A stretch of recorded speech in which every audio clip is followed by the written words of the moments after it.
Hello friends, welcome to my channel. देखते हैं क्या आज हम स्टडी करने वाले हैं, उसके विषय में बात कर लेते हैं। तो मैंने आपके साथ कुछ कंडीशन शेयर कर रखी है।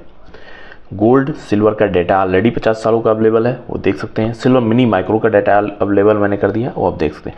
अब हम इस वीडियो में देखेंगे कि जो कंडीशन बन रही है कि डॉलर इंडेक्स क्या करेगा, फिर उसमें गोल्ड का क्या रोल रहने वाला, फिर सिल्वर का क्या रोल रहने वाला। तीनों को हम डॉलर इंडेक्स के साथ में कंपेयर करेंगे। कंपैरिजन इस वजह से स्टार्ट होता है, यहाँ से हमें थोड़ा बूस्ट मिलता है हमारी स्टडी को, और उससे हम बेटर वे से नेक्स्ट वीक का प्रेडिक्शन कर पाते हैं।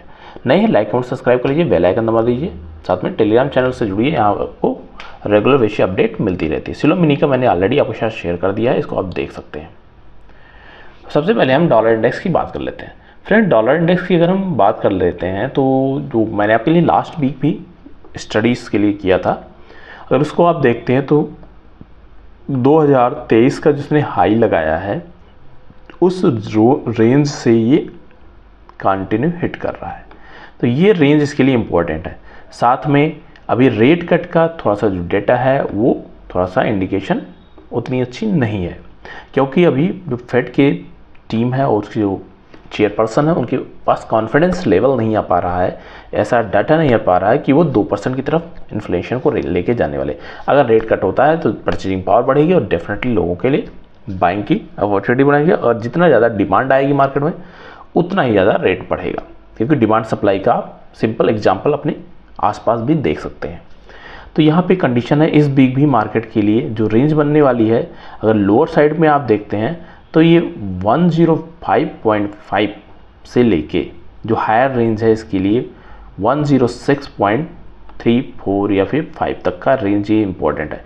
और साथ में ये जो रेंज है इसके लिए बहुत इम्पोर्टेंट सप्लाई जोन का काम करने वाली है। अगर हम जो एक्सपेक्टेशन है कि गोल्ड और सिल्वर थोड़ा करेक्शन फेज आना चाहिए, तो यहाँ तो या तो ये थोड़ा सा रुकेगा या फिर यहाँ पे इस जोन पे हिट करना चाहिए, तभी यहाँ पे करेक्शन फेज गोल्ड सिल्वर में आती हुई देखनी पड़ेगी वीकली सेंटीमेंट्स में। और जो पिछले कुछ दिनों का डेटा अगर हम डेली वाइज में देख लेते हैं तो वहाँ भी मार्केट में थोड़ा सा रुकने के चांसेस बनते हुए देखने को मिल रहे हैं। तो ये सारी कंडीशन आप देख रहे हैं, गोल्ड भी रुक रहा है, सिल्वर भी रुक रहा है, साथ में डॉलर इंडेक्स भी रुक रहा है। तो जब सभी रुके हुए हैं तो कहीं ना कहीं ज़बरदस्त फॉर्मेशन होने के साथ में एक नया मूवमेंट के लिए मार्केट रेडी है। तो सबसे पहले इसको 106.4 इंपॉर्टेंट रेजिस्टेंस लेवल, इसके ऊपर निकलता है तो 107 तक का रेंज इसके लिए ओपन हो जाएगी। लेकिन जो पॉसिबिलिटीज़ है, अगर मैक्सिमम की बात करते हैं तो इसको 105.5 तक आना चाहिए, उसके बाद में फर्दर डिसाइड करना चाहिए क्या करने वाला है। अगर डॉलर इंडेक्स थोड़ा सा कमज़ोर होता है तो कमज़ोर होने पे फेड के कुछ कमेंट आएंगे तभी उसमें ऐसा कुछ देखने को मिलेगा, तो उसके कारण में कहीं ना कहीं गोल्ड और सिल्वर में भी इम्पैक्ट होता हुआ देखने को मिलेगा। अब अगर गोल्ड मिनी की बात कर लेते हैं तो गोल्ड मिनी कंटिन्यू ये जो रैली करता हुआ जा रहा है। अब ये जो लास्ट वीक हमने देखा था, ये जो ओपनिंग हुई थी इसके साथ में लोअर साइड में जिसने फॉर्मेशन किया था 2360 का हमारा लोअर साइड का प्रेडिक्शन था कि मार्केट 2360 बनाएगा। अगर उसको ब्रेक करता है तो 2320 का डेटा यहाँ पे नेक्स्ट बनाने की कोशिश करेगा, लेकिन मार्केट आया है, इस लेवल को हिट किया है सपोर्ट लेवल को, उसके बाद में धीरे धीरे इस सप्लाई जोन में हिट कर रहा है। तो फिलहाल 2450 का लेवल इसको ब्रेक नहीं करना चाहिए, जैसा कि अलग अलग सोर्सेज से डिफरेंट इनपुट आते हुए देखने को मिल रहे हैं। और ये इंपॉर्टेंट लेवल है, अगर यहाँ से ब्रेक कर देता है तो फिर मार्केट के लिए नए हाइज रेडी हो जाएंगे। लेकिन अगर ये थोड़ा सा डाउन साइड आता है उसके बाद में फिर ब्रेक करता है तो हमें स्ट्रॉन्ग साइड में मूवमेंट होने के चांसेस बनेंगे। गोल्ड और सिल्वर दोनों एक साथ अगर जब चलते हैं तो अच्छे मूव करते हुए देखते हैं। जनरली अगर दोनों एक दूसरे का अपोजिट चलते हैं तो बहुत ही नैरो जोन में दोनों की ट्रेडिंग होती है।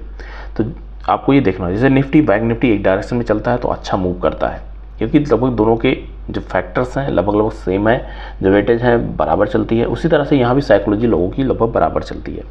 तो ये आपको रेडी रहना होगा। एक सप्लाई जोन से यहाँ भी रिएक्ट कर रहा है। सप्लाई जोन का मतलब ये नहीं होता सेल करके बैठ जाए, यहाँ कंडीशन देखनी है, मार्केट रोकने के लिए पॉसिबिलिटीज़ हैं इसके पास। अगर कुछ नेगेटिव इंडिकेशन यहाँ बनती हुई देखने को मिलती है तो डेफिनेटली हमें 2360 का लेवल यहाँ पे देखने को मिलेगा। उसके बाद में 2322 का लेवल यहाँ पे देखने को मिल सकता है। अब इसके बाद में अगर दूसरी कंडीशन हम देख लेते हैं, जो सिल्वर का कॉमेक्स है वो क्या करता हुआ देखने को मिल रहा है। तो कॉमेक्स के लेवल को ऑलरेडी मैंने आपके साथ पहले भी शेयर किया हुआ है, और अभी भी अगर इसको हम देखते हैं तो वीकली सेंटीमेंट में भी यहाँ रुकने की कोशिश कर रहा है, और ये भी एक सप्लाई जोन पे। तो डॉलर भी सप्लाई जोन पे है, गोल्ड भी सप्लाई जोन पे है, और सिल्वर भी सप्लाई जोन पे खड़ा हुआ। जब सभी सप्लाई जोन पे हैं तो ब्रेकआउट अगर होता है तो सभी में एक साथ होगा, फिर मार्केट को थोड़ा सा प्रॉब्लम हो जाएगी कैच कर पाना। अगर मार्केट थोड़ा करेक्ट होने की चांसेस बनते हैं तो सिल्वर के लिए, सिल्वर जो कॉमेक्स है उसके लिए जो रेंज है, सबसे पहले 28.5 का लेवल ब्रेक करता हुआ 27.9 का लेवल होता हुआ, जो इसने 27.5 बनाया है, ये इसके लिए जो रेंज बनने वाली है, और होपफुली इसको ब्रेक नहीं करना चाहिए। अगर ब्रेक करता है तो फिर मार्केट के डायरेक्शन को आपको फॉलो करना होगा, जस्ट स्टॉप लॉस को ट्रेल करते हुए, और बहुत ज़्यादा टारगेट लेके नहीं चलने होंगे।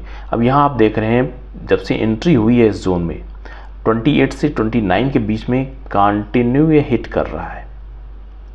इसी बीच में अगर आप देखते हैं मैक्सिमम टाइम में अगर आप देखोगे तो लगभग 8 से 9 दिन की ट्रेडिंग इसी रेंज में हो चुकी है। तो फर्दर ये डिसाइड करने के लिए रेडी है, इधर हायर साइड इधर लोअर साइड। 28 लोअर साइड हो गया, 29 हायर साइड होगा, दोनों साइड के लिए बैठा हुआ है। इस रेंज में जितना ये टाइम बनाएगा उतना ज़बरदस्त पोटेंशियल बनाएगा, और जब इसको ब्रेकआउट या ब्रेकडाउन करेगा तो उस बेस से आपको 1:2 1:3 ऐसा मिलने वाला है। जैसे 1 के आसपास घूम रहा है, $1 के आसपास, तो यहाँ पे अगर डाउन साइड ब्रेक करता है तो होपफुली ये 27 को टच करते हुए 26.5 तक का इजी वे से आना चाहिए। उसके बाद में फर्दर डिसाइड करने की कोशिश करेगा। तो ये सारी कंडीशंस हैं फ्रेंड जो हम रेगुलर वे से अपडेट रहते हैं और देखते रहते हैं। तो यहाँ से अगर आप देखते हैं तीनों को कंपेयर करने के बाद में सप्लाई जोन पे खड़ा है, अगर थोड़ा सा इंडिकेशन मिलता है, थोड़ा सा पोस्ट मिलता है कि डाउन साइड आना चाहिए, तो थोड़ा करेक्ट होने के चांसेस बनेंगे। इनकेस ऐसा कुछ नहीं आता है तो फिर market as it is direction को फॉलो करेगा। तो बहुत ही अलर्ट लेवल है, आपको वॉच करना है, उसके बाद में फर्दर डिसाइड करना है। Thank you.